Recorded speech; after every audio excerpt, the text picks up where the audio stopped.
प्राणघातक हल्ला प्रकरणी एकास जिल्हा व सत्र न्यायालय सोलापूर येथून अटकपूर्व जामीन मंजूर झाला। या प्रकरणात वळसंग पोलीस ठाणे अंतर्गत गुन्हे क्रमांक 222/2024 अन्वये भादवी कलम 307, 324, 323, 427, 143, 147, 148, 149, 504, 506 प्रमाणे यातील आरोपी संजय उर्फ पिंटू दत्तात्रय जाधव व इतरांविरुद्ध दिनांक 23 मे 2024 रोजी गुन्हा दाखल करण्यात आला होता।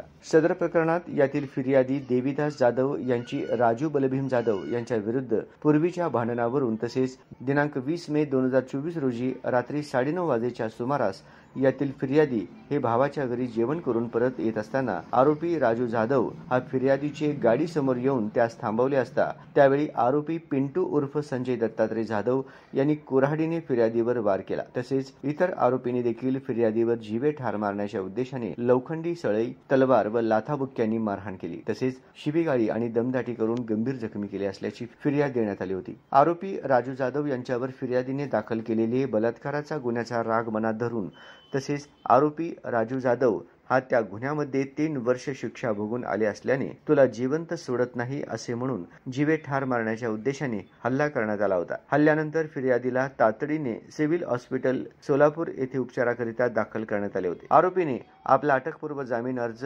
जिल्हा व सत्र न्यायालय सोलापूर येथे दाखल केला होता। त्यानंतर जिल्हा व सत्र न्यायाधीश श्री खुने यांनी आरोपीचा अटकपूर्व जामीन अर्ज सशर्त मंजूर केला।